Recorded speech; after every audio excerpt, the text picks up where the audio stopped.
I'm gonna give y'all some tips today. Something that you appreciate, you know. When I go shopping, these jumps right here, the bomb. These chicken biscuits, they off the chain. You see, what I've been doing lately is I've been having to try to keep up with how much I spend at the grocery store, because they'll try to rob you at the register. You know, one time I was shopping at a place. I'm not going to say the name of the place, but I bought some detergent, but I purchased 2 of them, but they charged me for 3 of them. You know, so I'm like, okay, all right, whatever. You know, if I can help somebody, I can help somebody. But you gotta keep an eye on your prices and the things that you pay for when you go to the grocery store, because over a period of time, say for instance, I'm just gonna say these cost me $7, right? So if they charge me $9 for, that's $2 extra. And if I buy 50 of these over the course of a year, that's $100. So when you go on vacation, you're gonna want that extra $50 in your pocket instead of giving it back to the manufacturers and the retailers, because we do have to pay the fair market price for goods and services and products, so that we can have a basket of goods, as they would say, so that we can have utility. That means I can purchase 50 of these and have $50 in my pocket when I go on vacation.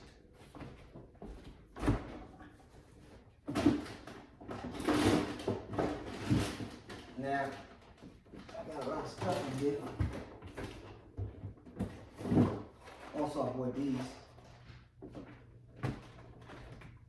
Ice cream. These joints the bomb.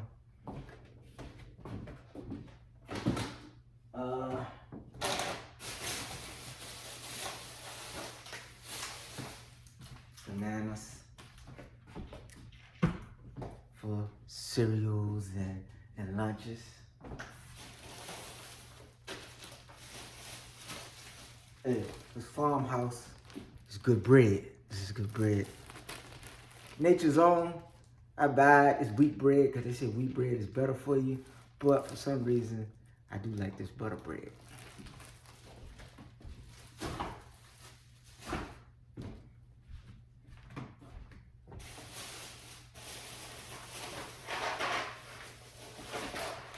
Today was the first time I bought Hamburger Helper in, I guess you could say, about almost 10 years. I haven't bought a Hamburger Helper in a long time.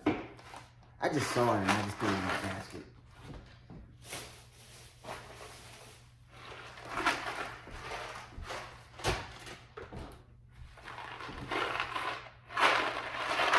Macaroni and cheese.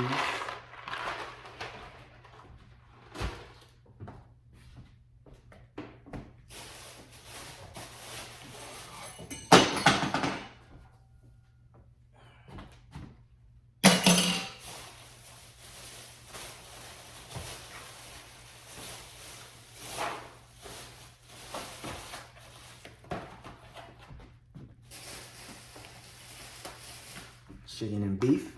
But anybody who knows anything about coming up, hey, look, poking beans and hot dogs is still a #1 hit.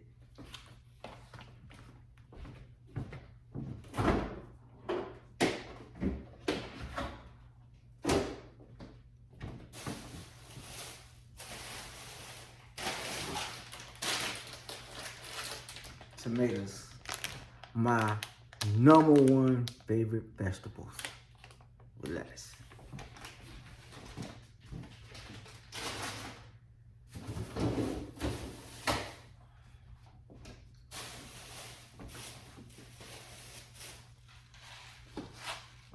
Barcelona.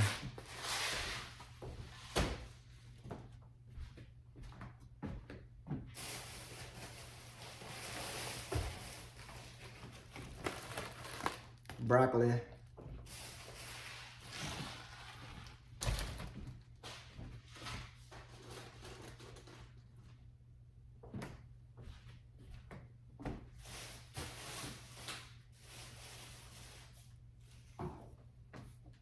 I usually don't buy corn in a can, but something inspired me to buy corn. And this is for my cousin who always used to tease me. But yes, I do buy Del Monte.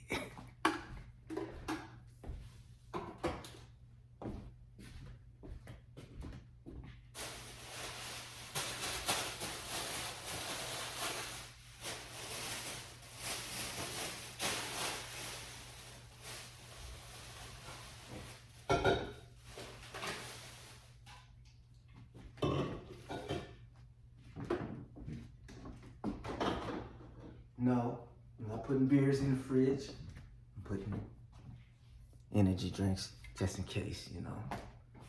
Feel like perking up a little bit. Now,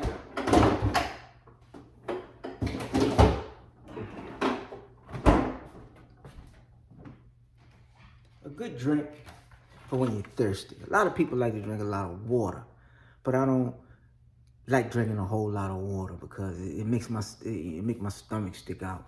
It make me look like I got a fat belly, and I'm trying to look as fit as I can.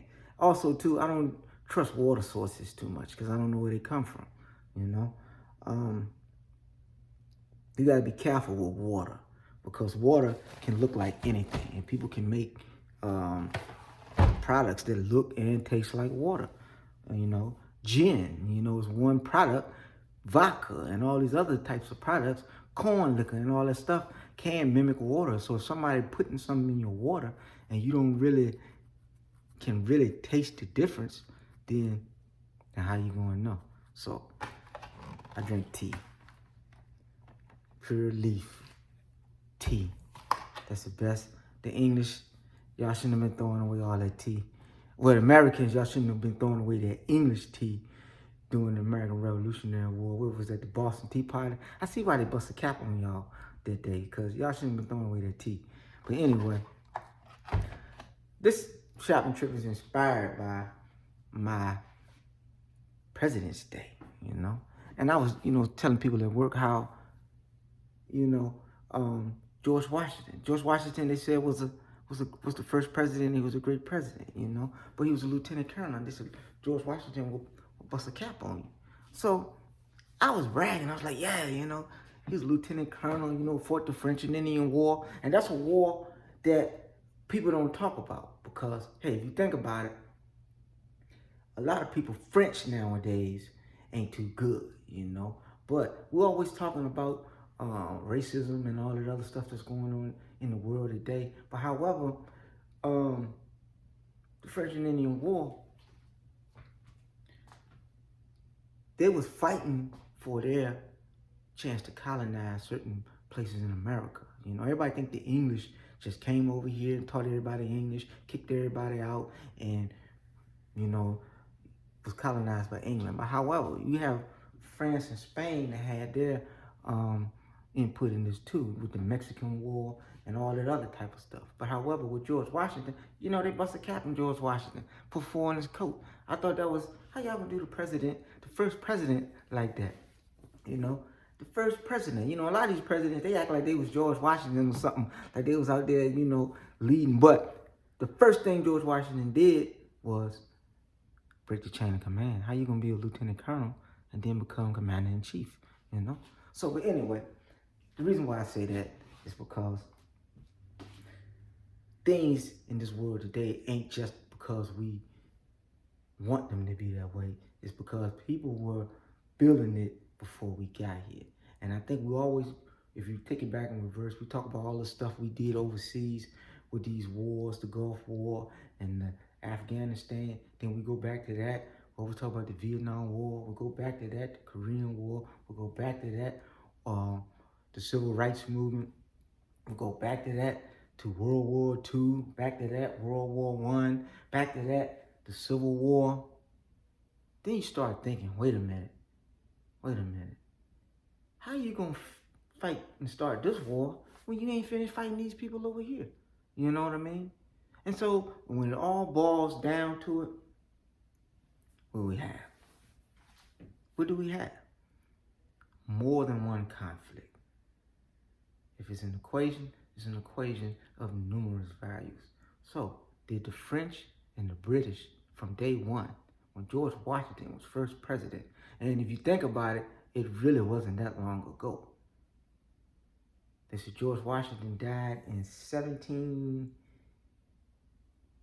I think he died in 1797. Yeah, it was 1797 because 1799, Robert E. Lee was born. And Robert E. Lee's dad gave the eulogy at George Washington's funeral. He died 2 years after he left office as president. So, we fought the British. Then we got the Indians, the American Indians, the Native Americans, because they was kind of like, wait a minute. Y'all came over here and y'all did all of this. Y'all did all of that. But what? Y'all didn't know the terrain. The only people that knew the terrain was the American Indian, the Native American. So they had to show you, and you had to explore to find what was here in the United States of America. You know? That's very ironic to me, because we got the blacks, you know, the black people always talking about that they invented this and they did that. And I'm like, yo, man, you didn't know what up. You didn't know where you was at. You did a lot. You didn't know where you was at, you know? So we're going to give you credit for help building, but just don't forget that you needed a light too to shine its way over where you at, no matter how you got here, you know? So the reason why I'm saying that is because the French, what if the French had won the French and Indian War? What if they hadn't established a colony here in the United States? That means we wouldn't have been able to use more than one currency. You know, the middle colonies, the 13 colonies who were selling all of that cotton and tobacco, well, but guess what? Guess what? Guess what the myth was? The myth was that they was making all of this much money selling cotton. But guess what? How you gonna sell cotton if you can't get no money for your cotton? Because when Jefferson Davis was president, Jefferson Davis had to do what? He needed money. You ain't getting no money from the British, and you ain't getting no money from Abraham Lincoln, because he the president of the North, because y'all at war. So what was you spending all of your money on? You couldn't spend it up north, and you can't buy your own cotton and tobacco. So they said Jefferson Davis and his Confederacy issued Confederate money, which was worthless, penniless after the war. That means you couldn't take that to the grocery store and buy pork and beans and hot dogs if you wanted to, you know, because the US dollar, the American dollar, you know, they started coining all the money, you know, and I guess that was the fight over the gold, you know. Remember they had the gold standard, you know. Your currency had to be backed by its weight in gold, and that's what that Civil War was over, you know. Who's going to have this gold? You know, everybody like to say, well, it was about the freeing the slaves and the blacks and the African Americans and all that. Yeah, that's nice. You know, don't get me wrong. That's a nice sentiment for the African American people or the black people. But however, black people owe their freedom to not only, you know, white people that were sympathetic to making black people free so that they can work here in the United States, but also the Koreans, the Asian population, There was no way the black man would be free today if it wasn't for the Asian community. And the reason why I say that is because the civil rights movement coincided with the Vietnam War. It was military actions against the United States of America during the Vietnam War that allowed them to say, hey, we're going to need the black people to help fight and defend this country against foreign enemies. And that was the only way that black man was going to be able to get free, you know? So, just talking a little bit before I fix dinner.